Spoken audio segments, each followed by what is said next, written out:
Hello, my name is Szewczyk, and today I'll be talking about determining discharge for patients with Guillain-Barré syndrome. Before I start talking about the research that I did, I want to talk about what Guillain-Barré syndrome is. GBS is the immune system attacking the nerves in the body, which eventually causes an acute non-dramatic neuromuscular paralysis. Why the immune system starts attacking the nerves is unknown, but there has been links between viral infections and the immune response. Early onset symptoms are weakness starting in the lower extremity, moving to the upper extremity, prickling feelings in like pins and needles in the wrist, ankle, fingers, and toes, achy pains throughout the body, things of those sort. Or it could be as dramatic as 1 second the patient's completely fine walking, the next second they're on the ground, they can't move a muscle. The mortality rate is only about 2 to 12%, and of that is mostly elderly people. Most patients with GBS make a recovery close to their prior lifestyle before being diagnosed with GBS. Patients with GBS typically recover within a time range of a few months to 2 years. After that, they're considered to have plateaued. A patient with GBS is discharged from physical therapy in most cases because, one, the physical therapist sees that the patient has plateaued or isn't making any huge advances, or two, the patient has passed scales like the Barthel Index Scale, which is showed on the next slide, but it's basically just like showing that they can do their normal ADLs, control bowel movements, things of that sort. So it's hard for a physical therapist to determine if a patient with GBS should be discharged because some of the symptoms can be really minor, and it kind of like they get under the go under the radar. The physical therapist can't really see them. Scales aren't going to be able to judge them on that, and those symptoms are going to they need to be worked on by a physical therapist or a PTA because they could affect them later down the road dramatically. And if you're just basing things off of a scale or the PT's judgment, sometimes you're going to miss those symptoms that are actually you're going to need to work on more. Which brings me to my next point of reasons for research.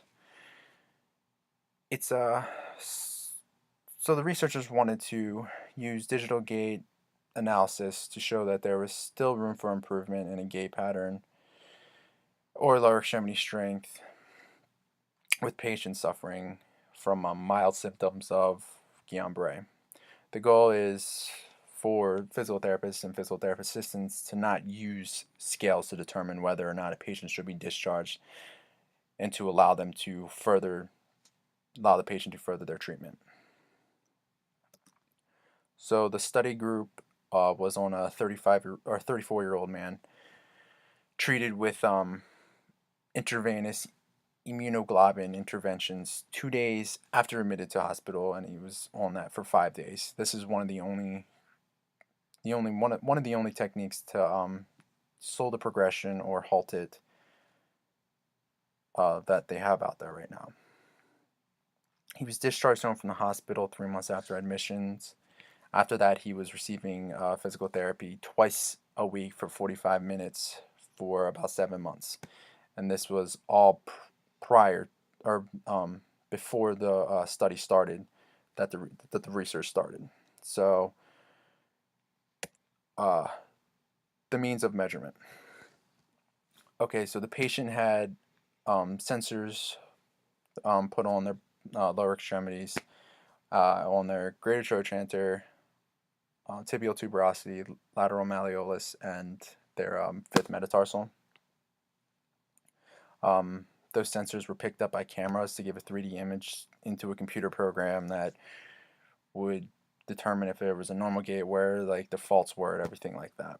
Their patient was also put on a force platform that detects the patient's ground reaction force, so how hard they're slamming their foot down, things of those. The gait was analyzed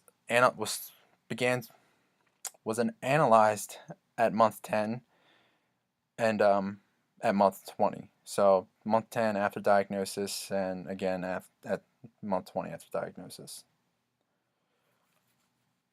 The patient did 111 physical therapy sessions lasting roughly an hour each since his diagnosis. So from his diagnosis to 20 months, he did 111 physical therapy sessions.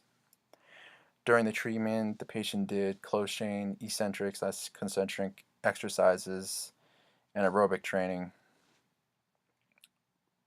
Stuff like squats, jumping, lunges, balancing board, um, running, biking, things of those sort.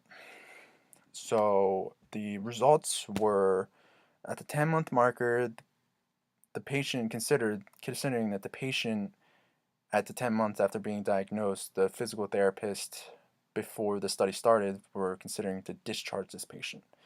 So at the 10-month marker, patient had a rapid loading and poor propulsion on both lower extremities, weak extensor and flexor muscles, regular gait stages, so he was walking at an inconsistent speed, or range of motion was different for each part of the gait cycle. He was slamming his foot down, he wasn't um, forwarding more, like he wasn't pushing off with his toes more at one time than another time. It was all messed up. At the 20-month marker, though, after doing all of the 10 months of physical therapy, he had a smooth loading response, a smooth continuous movement forward, so he wasn't, heavily pushing his foot down into the ground. Symmetry was regained, legs were moving the same pattern, there wasn't any weird range of motions going on, nothing of those sorts. So there was a significant increase in his gait pattern, and subjectively, the patient actually felt that he had returned to his normal walking. He felt that he can do a lot more stuff with that, like from that 10-month after diagnosis to that 20-month marker. He felt like he could do a lot more. He was out playing football with his kids, things of those sort, which was something that he could not do at that 10-month marker. So we definitely see a huge impact on just putting in 10 months of extra physical therapy with this patient. Some weaknesses and strengths of this is the strengths. The study was done over a long period of time, so that's good. Doing something over a long period of time gives us more to work with. The equipment utilized was really good at like gathering up all the information for gait cycle, where it's normal, what's a normal gait cycle, how is this patient not doing it normally, what are his faults, etc. The weaknesses, only one patient in the trial, it's definitely going to skew a lot of the information. Trial wasn't really planned in a sense. They kind of just went and grabbed somebody that was going to be discharged from physical therapy.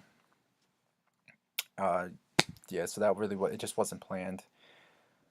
Lack of quantitative data. There wasn't really too many numbers involved, which should give us a little bit more of an understanding of the information. It was more just graphs of just, up and downs, stuff along that. But there, and although there was a lot of good information spelled out for me. Yep, that's my references.